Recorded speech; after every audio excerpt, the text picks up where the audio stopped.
최근 일론 머스크가 미래에 대해 충격적인 이야기를 했다고 알려졌습니다. AI가 인간 수준을 넘어서고 로봇이 사람의 일을 대신하고 의료비가 거의 공짜에 가까워지고 인간 수명이 120세, 150세까지 늘어날 수 있으며 돈의 의미 자체가 바뀔 수 있다는 것입니다. 심지어 이런 말까지 했다고 전해집니다. 앞으로는 노후 자금을 모으는 것이 큰 의미가 없어질 수 있다. 의대에 가는 것도 다시 생각해봐야 한다. 로봇이 인간 의사보다 수술을 더 잘하게 될 것이다. AI와 로봇이 풍요의 시대를 열 것이다. 여러분, 이 말을 들으면 어떤 생각이 드십니까? 정말 그런 세상이 올까요? AI와 로봇이 인간의 노동을 대신하고 모든 사람이 부자처럼 사는 시대가 올까요? 아니면 이것은 또 다른 형태의 바벨탑일까요? 오늘 하나님의 나라 TV에서는 이 문제를 단순히 경제나 기술의 관점이 아니라 성경적 관점, 특별히 종말론적 관점에서 살펴보려고 합니다. 우리는 기술을 무조건 두려워할 필요는 없습니다. 그러나 기술이 인간에게 하나님 없이도 살 수 있다고 말하기 시작할 때 성도는 반드시 깨어 있어야 합니다. 오늘 영상의 핵심 질문은 이것입니다. AI가 만드는 미래는 하나님 나라일까요? 아니면 하나님 없는 인간 왕국, 곧 현대판 바벨탑일까요? 1부는 먼저 일론 머스크가 말한 미래의 핵심 내용을 살펴보겠습니다. 일론 머스크는 테슬라를 통해 전기차 시대를 앞당겼고 스페이스X를 통해 민간 우주 시대를 열었습니다. 그는 단순한 기업가가 아닙니다. 미래를 먼저 보고 그 미래를 현실로 만들려고 움직이는 사람입니다. 그가 최근 강조한 미래의 핵심은 크게 5가지로 정리할 수 있습니다. 첫째, AI가 인간의 지능을 넘어서는 시대가 온다는 것입니다. 지금까지 인공지능은 사람이 데이터를 주고 사람이 가르치고 사람이 명령해야 움직였습니다. 하지만 앞으로는 AI가 스스로 배우고 스스로 판단하고 스스로 발전하는 시대가 올 수 있다는 것입니다. 이것을 흔히 특이점, 영어로는 싱귤레러티라고 부릅니다. 특이점이란 무엇입니까? 어느 순간부터 인공지능이 인간의 도움 없이 스스로 발전하기 시작하는 지점을 말합니다. 인간이 기계를 가르치는 시대를 넘어 기계가 기계를 가르치고 AI가 AI를 발전시키는 시대입니다. 둘째, 로봇이 인간의 노동을 대체한다는 것입니다. 공장 노동, 운전, 배달, 청소, 간병, 식당 업무, 사무직 업무, 심지어 의료와 법률 분야까지 로봇과 AI가 다 담당하게 될 수 있다는 것입니다. 셋째, 보편적 고소득 시대가 올 수 있다는 것입니다. 여기서 보편적 고소득이란 단순히 정부가 돈을 나눠주는 기본소득과는 다릅니다. AI와 로봇이 생산비를 극단적으로 낮추면 물건과 서비스의 가격이 크게 내려갑니다.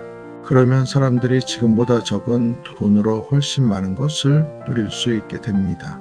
넷째, 의료혁명이 온다는 것입니다. 머스크는 로봇이 인간 의사보다 더 정밀하게 수술할 수 있는 시대를 말합니다. 로봇은 피곤하지 않습니다. 손이 떨리지 않습니다. 감정에 흔들리지 않습니다. 그리고 한 로봇이 배운 지식은 전 세계 로봇에게 즉시 공유될 수 있습니다.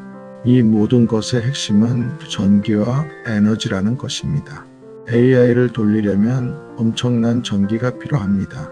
데이터 센터를 돌리려면 전기가 필요합니다. 로봇을 움직이려면 전기가 필요합니다.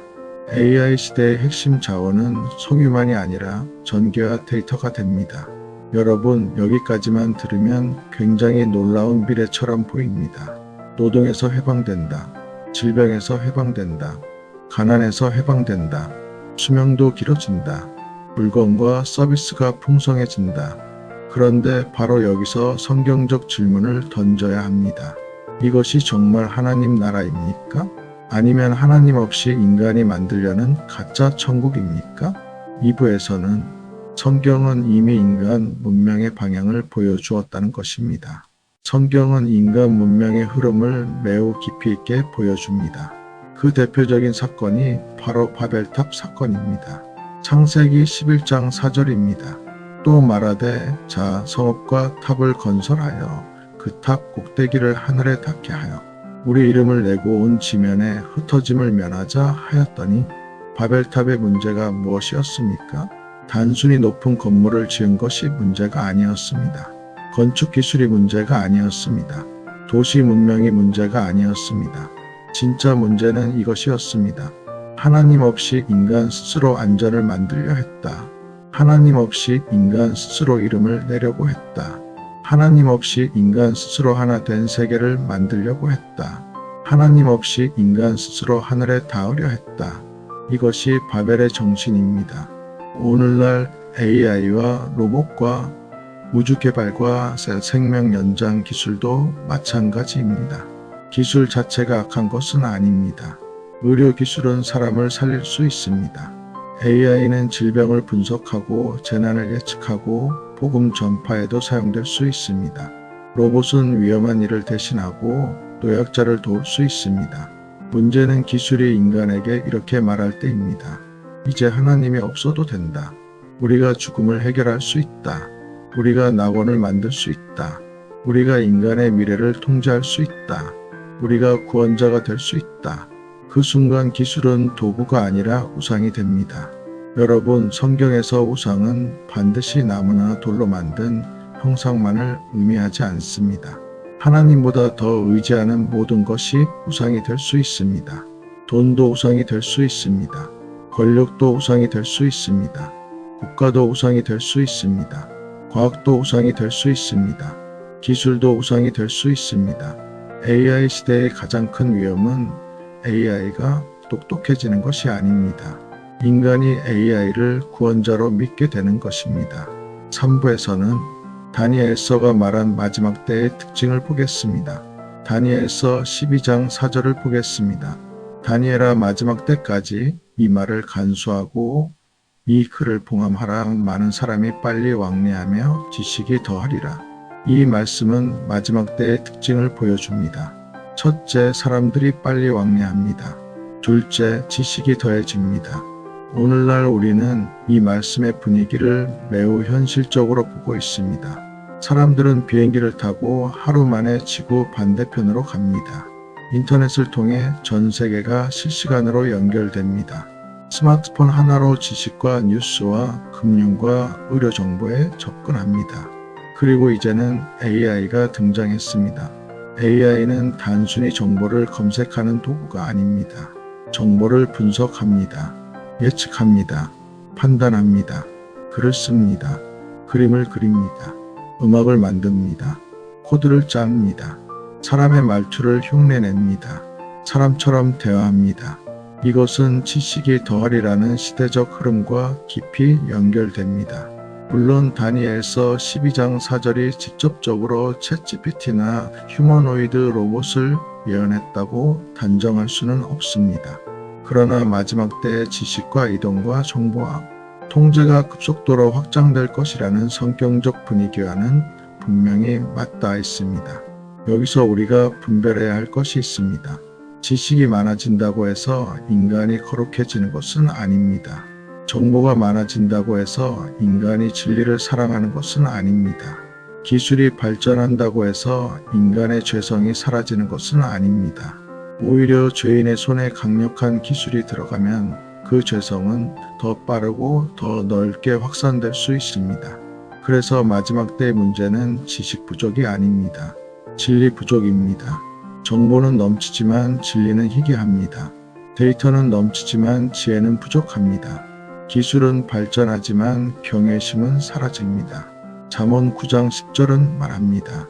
여호와를 경외하는 것이 지혜의 근본이요 거룩하신 자를 아는 것이 명철이니라. AI가 아무리 발전해도 하나님을 경외하지 않는 지식은 구원에 이르지 못합니다. 4부에는 요한계시록 13장과 말하는 형상에 대한 이야기입니다. 이제 요한계시록 13장을 보겠습니다. 요한계시록 13장은 마지막 때 짐승의 체제를 보여주는 중요한 장입니다. 요한계시록 13장 15절입니다. 그가 권세를 받아 그 짐승의 우상에게 생기를 주어 그 짐승의 우상으로 말하게 하고 또 짐승의 우상에게 경배하지 아니하는 자는 멸시든지 다 죽이게 하더라. 여기서 놀라운 표현이 나옵니다. 짐승의 우상이 말한다는 것입니다. 과거 사람들은 이 말씀을 이해하기 어려웠을 수 있습니다. 우상이 어떻게 말을 합니까? 형상이 어떻게 명령을 내립니까? 이미지가 어떻게 사람을 움직입니까? 그러나 오늘날 우리는 이것을 훨씬 현실감 있게 이해할 수 있는 시대에 살고 있습니다. AI 아바타가 말합니다. 디지털 인간이 말합니다. 로봇이 말합니다. 음성 합성 기술이 죽은 사람의 목소리까지 재현합니다. 홀로그램과 가상현실은 실제와 가짜의 경계를 흐리게 합니다. 물론 우리는 조심해야 합니다. AI가 곧 짐승이다. 로봇이 곧 적그리스도다. 이렇게 단정하면 안 됩니다. 그러나 분명한 것은 이것입니다. 오늘날 기술은 요한계시록 13장의 장면을 실현 가능하게 만들 수 있는 환경을 만들고 있습니다. 말하는 형상, 전 세계적 경배, 경제적 통제, 생존의 조건화, 매매의 제한, 요한계시록 13장 16절과 17절을 보겠습니다. 그가 모든 자 곧 작은 자나 큰 자나 부자나 가난한 자나 자유인이나 종들에게 그 오른손에나 이마에 표를 받게 하고 누구든지 이 표를 가진 자 외에는 매매를 못하게 하니 여기서 중요한 것은 매매를 못하게 한다는 것입니다. 즉 마지막 때의 짐승 체제는 단순한 종교 체제가 아닙니다. 경제 체제와 연결되어 있습니다. 사고 파는 권한, 생존하는 권한, 경제에 참여하는 권한이 어떤 표와 연결됩니다. 오늘날 우리는 점점 더 현금 없는 사회로 가고 있습니다. 디지털 결제, 생체 인식, 얼굴 인식, AI 신용평가, 디지털 신원, 중앙화된 금융 시스템이 발전하고 있습니다. 이런 기술들이 선하게 사용되면 편리합니다. 사기와 범죄를 줄일 수도 있습니다. 행정 효율을 높일 수도 있습니다. 하지만 이것이 악한 권력과 결합되면 어떻게 될까요? 시스템에 동의하지 않는 사람은 거래할 수 없게 됩니다. 특정 가치관을 거부하는 사람은 계좌가 막힐 수 있습니다. 특정 신앙을 지키는 사람은 사회에서 배제될 수 있습니다. 이것이 바로 요한계시록적 경고입니다. 성도는 기술을 무조건 거부하는 사람이 아닙니다. 그러나 기술이 경배와 복종을 요구할 때 성도는 거절할 수 있어야 합니다. 우부 보편적 고소득은 하나님 나라일까? 머스크가 말한 미래 중에서 가장 매력적인 부분은 이것입니다. 모든 사람이 부자처럼 살 수 있다. 로봇이 일하면 생산비가 내려간다. 물건값이 싸진다. 의료비도 내려간다. 사람들은 더 풍요롭게 살 수 있다. 여러분, 이것이 얼마나 매력적인 이야기입니까? 아픈 사람에게는 의료비 부담이 사라지는 세상, 가난한 사람에게는 생활비 부담이 줄어드는 세상, 노인에게는 간병 로봇이 도와주는 세상, 장애인에게는 기술이 새로운 자유를 주는 세상. 이런 부분은 분명 좋은 가능성입니다. 그러나 성경적 관점에서 우리는 한 가지 질문을 던져야 합니다. 풍요가 곧 하나님 나라인가? 아닙니다. 성경은 풍요 자체를 악하다고 하지 않습니다. 하나님은 자기 백성에게 복을 주십니다. 젖과 꿀이 흐르는 땅도 약속하셨습니다. 하지만 하나님 없는 풍요는 언제나 위험합니다. 신명기 8장 11절부터 14절을 보면 하나님은 이스라엘에게 경고하십니다. 내가 먹어서 배부르고 아름다운 집을 짓고 거주하게 되며 또 내 소와 양이 번성하며 내 은금이 증식되며 내 소유가 다 풍부하게 될 때에 내 마음이 교만하여 내 하나님 여호와를 잊어버릴까 염려하노라. 풍요의 가장 큰 위험은 하나님을 잊는 것입니다. 배고플 때는 하나님을 찾습니다. 아플 때는 하나님을 찾습니다. 위기 때는 하나님을 찾습니다. 그런데 모든 것이 편해지고 모든 것이 풍족해지고 모든 것이 자동화되면 사람들은 이렇게 말할 수 있습니다. 이제 하나님이 없어도 살 수 있겠네. 기도하지 않아도 AI가 해결해주네. 하나님께 묻지 않아도 알고리즘이 추천해주네. 믿음보다 기술이 더 현실적이네. 이것이 위험합니다. 하나님 나라는 단순히 편한 세상이 아닙니다. 하나님 나라는 하나님이 왕 되시는 나라입니다.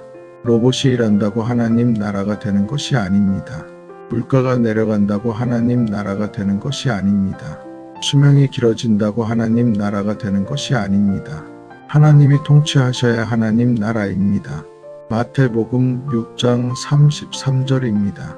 그런즉 너희는 먼저 그의 나라와 그의 의를 구하라.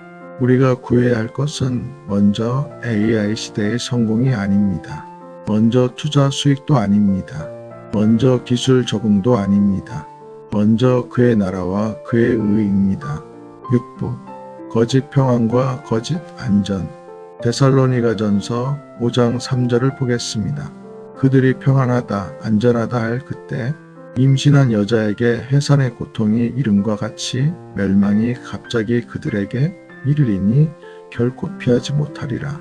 마지막 때의 특징 중 하나는 사람들이 평안하다 안전하다고 말하는 것입니다. 이 말은 매우 중요합니다. 마지막 때는 반드시 겉으로만 혼란스러운 시대가 아닐 수 있습니다. 오히려 어떤 사람들에게는 매우 발전된 시대처럼 보일 수 있습니다.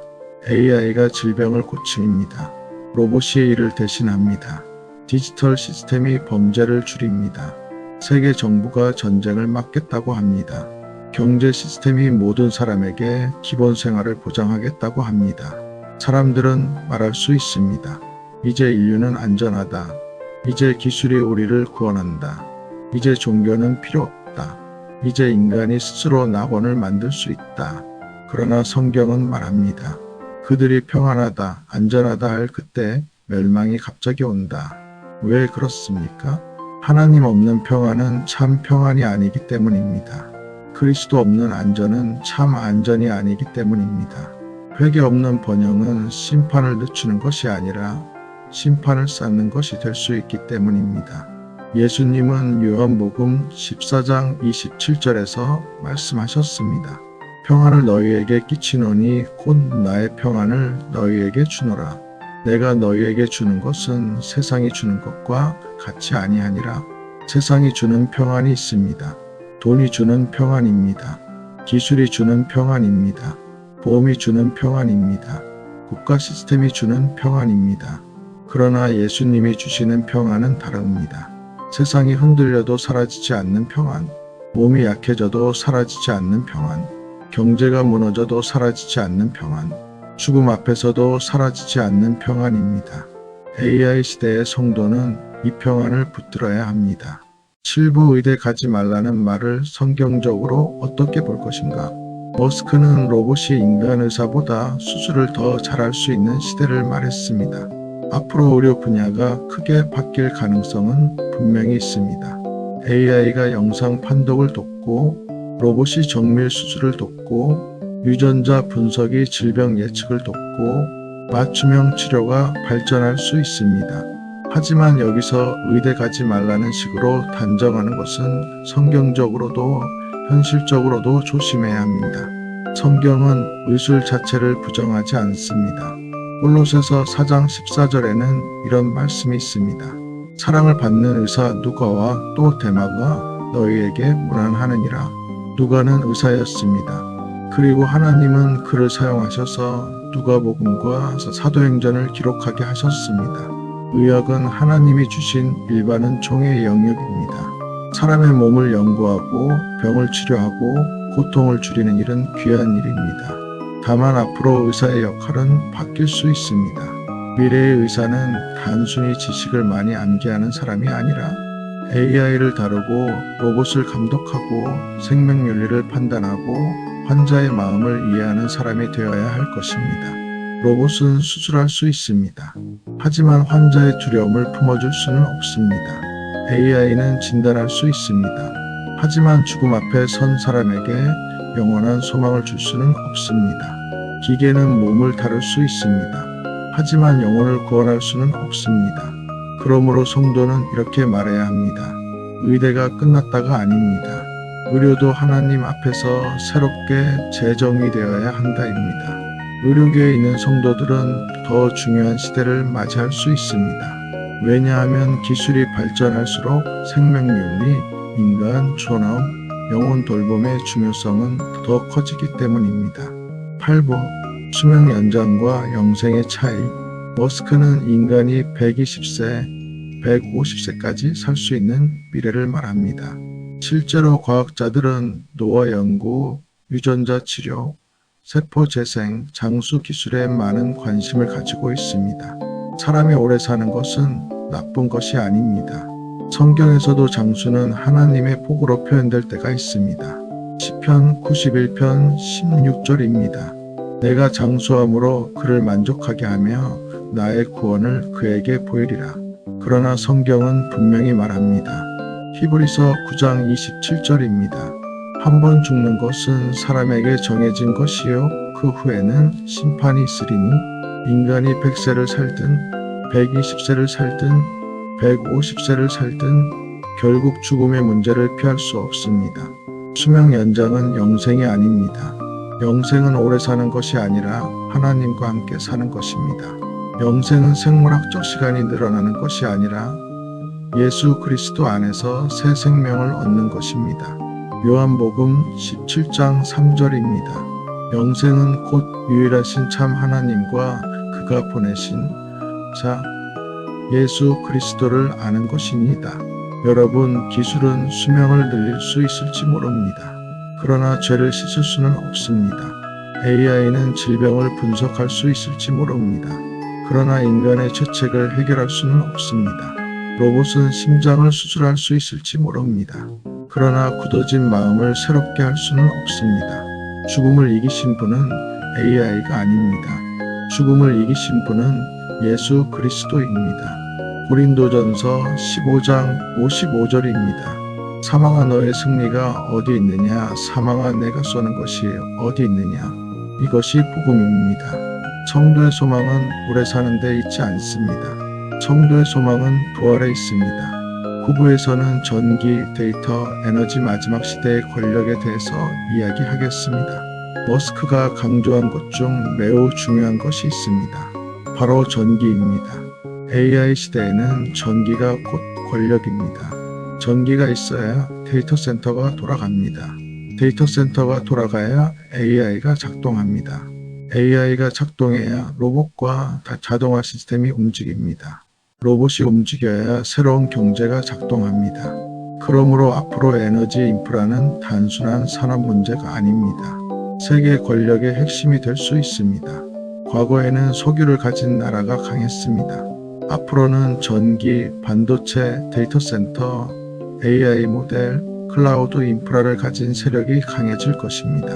성경적 관점에서 보면 이것은 요한계시록 13장의 통제 구조와 연결해서 생각해 볼 수 있습니다. 마지막 때의 짐승체제는 사람들의 경제 활동을 통제합니다.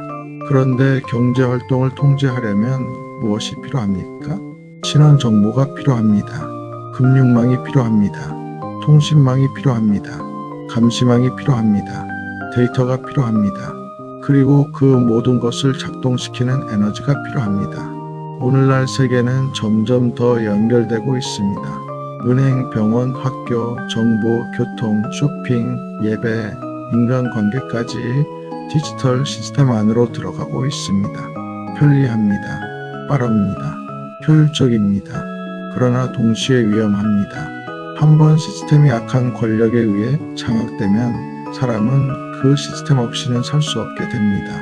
그래서 성도는 질문해야 합니다. 이 기술이 편리한가? 맞물으면 안 됩니다.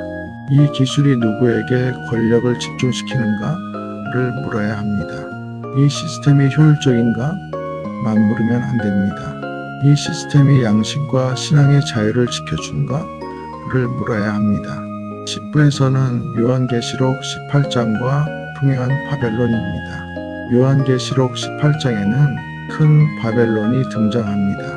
이 바벨론은 단순히 종교적 타락만을 의미하지 않습니다. 경제, 무역, 사치, 권력, 문화가 결합된 거대한 세상 체제입니다. 요한계시록 18장 3절입니다. 그 음행의 진노의 포도주로 말미암아 만국이 무너졌으며 또 땅의 왕들이 그와 더불어 음행하였으며 땅의 상인들도 그 사치의 세력으로 치부하였도다. 여기서 중요한 표현이 있습니다. 땅의 상인들도 그 사치의 세력으로 치부하였다. 큰 바벨론은 부유합니다. 화려합니다. 세련되어 있습니다. 세계의 상인들이 그 체제를 통해 부자가 됩니다. 요한계시록 18장을 보면 금, 은, 보석, 향품, 식품, 짐승, 술에 사람의 몸과 영혼까지 거래되는 장면이 나옵니다. 이것은 현대 사회와 매우 깊은 관련이 있습니다. 오늘날 경제는 단순히 물건만 사고 파는 것이 아닙니다. 사람의 관심을 사고 팝니다. 사람의 데이터를 사고 팝니다. 사람의 시간을 사고 팝니다. 사람의 감정을 사고 팝니다. 사람의 욕망을 분석해서 상품화합니다. AI 시대에는 이것이 더 강해집니다. 내가 무엇을 좋아하는지, 무엇을 두려워하는지, 무엇을 사고 싶어 하는지, 어떤 정치적 성향을 가졌는지, 어떤 신앙을 가졌는지, 어떤 약점을 가졌는지 AI는 분석할 수 있습니다. 그러면 사람은 더 이상 단순한 소비자가 아닙니다. 사람 자체가 데이터 상품이 됩니다. 요한계시록 18장의 바벨론은 사람의 영혼까지 거래하는 체제입니다. 그러므로 성도는 바벨론의 화려함에 속지 말아야 합니다. 요한계시록 18장 4절입니다. 내 백성아 거기서 나와 그의 죄에 참여하지 말고 그가 받을 재앙들을 받지 말라. 하나님은 마지막 때 자기 백성에게 말씀하십니다. 거기서 나오라. 이 말은 단순히 세상 밖으로 도망가라는 뜻이 아닙니다. 세상 속에서 살지만 세상의 가치관에 삼켜지지 말라는 뜻입니다. AI를 사용하되 AI를 경배하지 말라. 돈을 벌되 돈의 종이 되지 말라. 기술을 배우되 기술을 구원자로 믿지 말라. 세상 시스템 안에서 일하되 짐승의 영에 절하지 말라. 11부에서는 그럼 성도는 어떻게 준비해야 하는가에 대해서 알아보겠습니다. 이제 매우 실제적인 질문을 해야 합니다. AI 시대, 로봇 시대, 종말적 변화의 시대에 성도는 어떻게 살아야 할까요? 첫째, 두려움이 아니라 분별로 준비해야 합니다. 성도는 세상을 두려워하는 사람이 아닙니다. 그러나 세상에 속아 넘어가는 사람도 아닙니다. 마태복음 24장 4절에서 예수님은 말씀하셨습니다. 너희가 사람의 미혹을 받지 않도록 주의하라. 마지막 때 가장 중요한 명령 중 하나는 주의하라입니다. 무조건 믿지 말아야 합니다. 무조건 따라가지 말아야 합니다. 무조건 투자하지 말아야 합니다. 무조건 공포에 빠지지도 말아야 합니다. 분별해야 합니다. 둘째, 기술을 배워야 하지만 영성을 더 깊이 세워야 합니다. AI 시대의 기술 문맹으로 사는 것은 지혜롭지 않습니다. 스마트폰, 컴퓨터, AI 도구, 디지털 금융, 온라인 정보 활용법을 배워야 합니다. 그러나 기술만 배우면 안 됩니다. 말씀을 배워야 합니다. 기도를 배워야 합니다. 분별을 배워야 합니다. 성령의 음성에 민감해야 합니다. 기술은 손에 있어야 합니다. 그러나 왕좌에는 하나님이 계셔야 합니다. 셋째, 자녀들에게 단순한 성공보다 소명을 가르쳐야 합니다. 앞으로 직업은 크게 바뀔 수 있습니다. 의사, 변호사, 회계사, 교사, 운전기사, 사무직, 제조업 등 많은 직업이 AI와 로봇의 영향을 받을 것입니다. 그러나 자녀들에게 이렇게만 가르치면 안 됩니다. 돈 많이 버는 직업을 가져라. AI 시대에 살아남는 직업을 가져라. 그보다 더 중요한 질문을 가르쳐야 합니다. 하나님이 너를 왜 이 시대에 태어나게 하셨는가? 너의 은사로 누구를 섬길 것인가? 기술을 사용해 하나님 나라를 어떻게 세울 것인가? 네가 어떤 분야에 있든 그곳에서 하나님의 통치를 어떻게 드러낼 것인가? 넷째, 돈을 준비하되 돈을 의지하지 말아야 합니다. 머스크는 노후 자금을 모으지 않아도 될 시대를 말합니다. 그러나 성경은 지혜로운 준비를 부정하지 않습니다. 잠언 6장 6절부터 8절입니다. 게으른 자여 개미에게 가서 그가 하는 것을 보고 지혜를 얻으라 먹을 것을 여름 동안에 예비하며 추수 때 양식을 모으느니라. 저축, 준비, 투자, 자산관리 자체가 죄는 아닙니다. 오히려 지혜로운 청지기 정신이 필요합니다. 하지만 돈을 구원자로 삼으면 안 됩니다.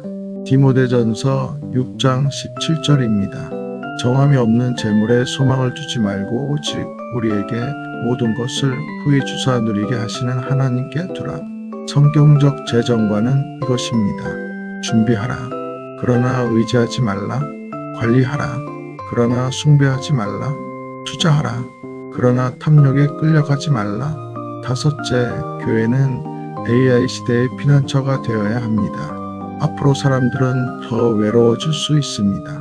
일자리를 잃는 사람도 생길 수 있습니다. 정체성의 혼란을 겪는 사람도 많아질 수 있습니다. 내가 하는 일을 로봇이 대신한다면 나는 누구인가? 내 지식보다 AI가 더 뛰어나다면 나는 왜 필요한가? 내 몸도 기술로 바꿀 수 있다면 인간이란 무엇인가? 이런 질문들이 많아질 것입니다. 그때 교회는 답해야 합니다. 인간의 가치는 생산성에 있지 않습니다. 인간의 가치는 하나님의 형상에 있습니다. 창세기 1장 27절입니다. 하나님이 자기 형상 곧 하나님의 형상대로 사람을 창조하시되 로봇은 하나님의 형상이 아닙니다. AI는 하나님의 형상이 아닙니다. 인간만이 하나님의 형상으로 창조되었습니다. 그러므로 노인이든 어린아이든 장애인이든 병든 사람이든 경제적으로 쓸모없어 보이는 사람이든 하나님 앞에서는 존귀합니다. AI 시대의 교회는 이 진리를 더 강하게 선포해야 합니다. 12부 이것은 공포의 시대가 아니라 추수의 시대다. 여러분, 이런 이야기를 들으면 두려울 수 있습니다. AI가 무섭다. 로봇이 무섭다. 디지털 통제가 무섭다. 짐승의 표가 무섭다. 미래가 무섭다. 그러나 성도는 두려움으로 살지 않습니다. 예수님은 마지막 때를 말씀하시면서도 우리에게 이렇게 말씀하셨습니다. 누가복음 21장 28절입니다. 이런 일이 되기를 시작하거든 일어나 머리를 들라 너희 속량이 가까웠느니라. 성도에게 마지막 때는 단순히 무서운 때가 아닙니다. 주님의 재림이 가까운 때입니다. 하나님 나라가 완성될 때입니다. 추수의 때입니다. AI 시대는 복음 전파의 큰 기회가 될 수도 있습니다. AI 번역을 통해 복음이 더 많은 언어로 전해질 수 있습니다. 온라인 플랫폼을 통해 복음이 국경을 넘어갈 수 있습니다.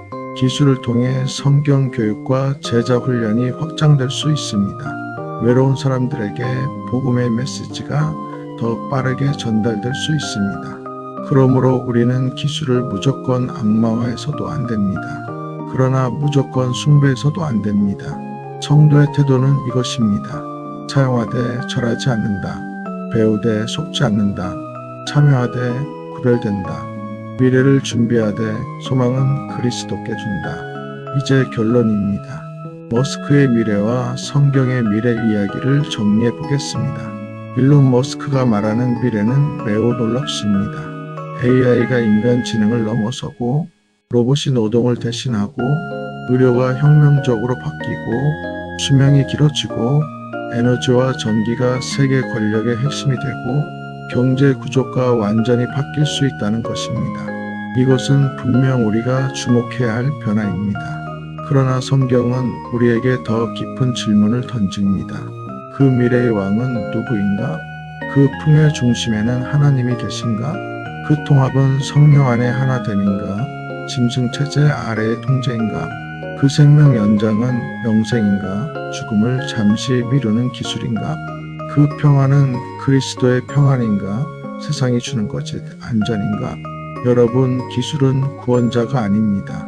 AI는 전지전능하지 않습니다. 로봇은 인간을 구원할 수 없습니다. 돈은 영혼을 살릴 수 없습니다. 수명 연장은 부활이 아닙니다. 보편적 고소득은 하나님 나라가 아닙니다. 우리의 구원자는 오직 예수 그리스도이십니다. 사도행전 4장 12절입니다. 다른 이로서는 구원을 받을 수 없나니 천하 사람 중에 구원을 받을 만한 다른 이름을 우리에게 주신 일이 없음이라. 마지막 시대의 성도는 깨어 있어야 합니다. 기술의 흐름을 보십시오. 세상의 변화를 분별하십시오. 자녀들을 준비시키십시오. 재정을 지혜롭게 관리하십시오. AI와 디지털 도구를 배우십시오. 그러나 가장 중요한 것은 이것입니다. 말씀 위에 서십시오. 기도의 자리를 지키십시오. 예수 그리스도를 주로 고백하십시오. 하나님 나라를 먼저 구하십시오. 짐승의 영에 절하지 마십시오. 바벨론의 풍요에 취하지 마십시오. 어린 양을 따르십시오. 요한계시록 14장 4절은 마지막 때 하나님의 백성을 이렇게 말합니다. 어린 양이 어디로 인도하든지 따라가는 자며 여러분 AI가 어디로 가든지 따라가는 사람이 되지 마십시오. 세상 경제가 어디로 가든지 따라가는 사람이 되지 마십시오. 유행과 기술과 돈이 어디로 가든지 따라가는 사람이 되지 마십시오. 성도는 어린 양이 어디로 인도하든지 따라가는 사람입니다. 일론 머스크는 미래를 말합니다. 그러나 성경은 영혼을 말합니다. 머스크는 기술의 가능성을 말합니다. 그러나 성경은 인간의 죄와 하나님의 구원을 말합니다. 머스크는 새로운 세상을 말합니다. 그러나 예수님은 새 하늘과 새 땅을 약속하십니다. 요한계시록 21장 5절입니다. 보좌에 앉으신 이가 이르시되 보라 내가 만물을 새롭게 하노라. 진짜 새 시대는 AI가 여는 것이 아닙니다. 진짜 새 시대는 예수 그리스도께서 여십니다. 진짜 하나님 나라는 로봇이 만드는 것이 아닙니다. 진짜 하나님 나라는 왕 대신 주님이 이루십니다. 그러므로 사랑하는 여러분, 미래를 두려워하지 마십시오. 그러나 깨어 있으십시오. 기술을 배우십시오. 그러나 기술을 섬기지 마십시오. 세상의 변화를 보십시오. 그러나 말씀으로 해석하십시오. 그리고 어떤 시대가 와도 고백하십시오. 나의 왕은 AI가 아니다. 나의 구원자는 기술이 아니다. 나의 소망은 돈이 아니다. 나의 생명은 예수 그리스도께 있다. 아멘.